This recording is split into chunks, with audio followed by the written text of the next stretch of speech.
Morning বন্ধুরা, তোমরা কেমন আছো? আজ সকালে মাছ চলে এসেছিল, চিতল মাছ নিয়ে। আর লম্বা একটা কি মাছ এনেছিল, ওই মাছটা আমরা খাইও না, নিও না, খাই না বলে নিই না। তা ওটা কি মাছ তোমরা কমেন্টে আমাকে জানিও। আর করে কাতল মাছ আনিয়েছি। আর এই যে এখানে লাউ আছে, লাউ দিয়ে আজকে কাতল মাছ করব। গরম হয়ে গেছে, এখন দিয়ে দেবো এক এক করে মাছগুলো। মাছটা এক পিঠ ভাজা হয়ে গেছে, এখন উল্টে দেব। উল্টে দিলাম মাছটা। মাছগুলো ভেজে নিয়েছি, এখন কড়াইয়ে লাউটা দিয়ে দেব। মাছ ভাজার তেল আছে, এটার মধ্যে সব ঢেলে দেবো। লাউটা দিয়েছি কড়াইয়ের মধ্যে, এখন একটু নেড়ে ঢেকে দেব। ভালো করে নেড়ে নিই। লাউ, শিম, মূলো দিয়ে কলাইয়ের ডাল করেছি। ডালটা ফুটে গেছে, সম্বাদ দিয়ে দিয়েছি, এখন একটু ধনে পাতা দিয়ে নামিয়ে দেব। লাউটা ঢেকে দিয়েছিলাম, এখন একটু নামিয়ে। লাউটা অনেকটা মজে গেছে, এখন একটু হলুদ দিয়ে দেব।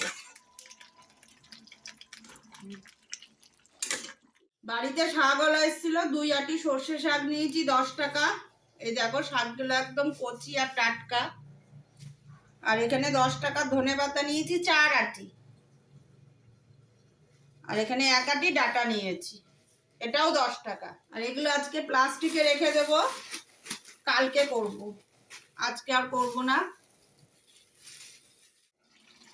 হলুদ দিয়ে লাউটা একটু ঢেকে দিয়েছিলাম, এখন একটু জিরের গুঁড়ো দেবো। আর লাউটা বেশি জাল দেব না, টক হয়ে যাবে। লাউটা এই যে মাছ ভেজে রেখেছি, এখন এটার মধ্যে ঢেলে দেব।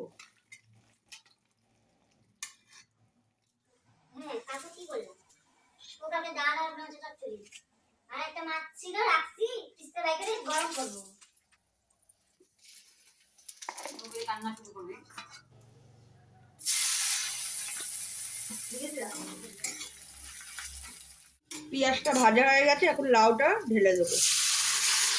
দিয়ে দেবো 3টে কাঁচা লঙ্কা। মাছটা সেদ্ধ হওয়ার জন্য একটুখানি ঢেকে দিয়েছিলাম, আর জল দিইনি। জল কিন্তু লাউটা থেকে যা উঠেছে আমি সেই জলেই করেছি। এবার দিয়ে দেবো একটু ধনে পাতা।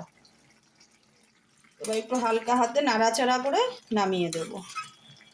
দিলাম। 2 দিন ধরে ভাবছি চাদরটা চেঞ্জ করব, কিন্তু হয়ে উঠছে না।